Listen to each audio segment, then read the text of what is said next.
what type of offensive game plan will we likely see with Taylor as opposed to Fields?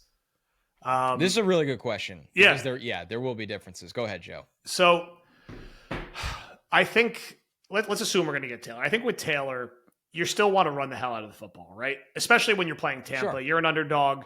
They're banged up front. You feel good about how your offensive line can move the ball. You can't play behind script. So I think we're still going to run the ball like crazy. However, there's certain things Taylor can do as a drop back passer and rhythm that Fields can't. And you have to take advantage of that.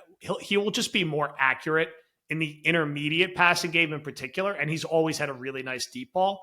So I think it's not overly different from some of the stuff we talked about with Fields where it's, you're running, and then you rip that play action post to Garrett Wilson. I just think there's certain things he could also do on that, like, deep dig route, and with some of the other stuff to the tight ends, maybe even that he could get more involved from a Mason Taylor standpoint. So you'll see more traditional drop back elements than you would with Fields. Taylor was running a little more than I would have liked to see, even in garbage time against Buffalo. And it's probably the first time he's played in a while. So I get it. He's feeling it out. You want to be really careful when you pick your spots when Tyrod's running. He can run. He's still a good athlete. He can get out of trouble and scramble. You're not really designing RPOs for that guy because he will get knocked out of the game. He's an older quarterback. He gets hurt a lot.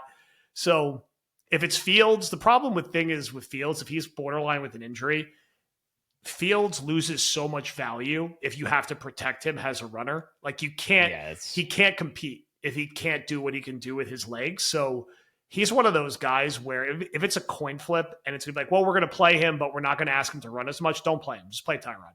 You'll be better off playing Tyrod. And he's absolutely the kind of quarterback that could look really good for 2 weeks and have everyone being like, oh, of course you should just play him.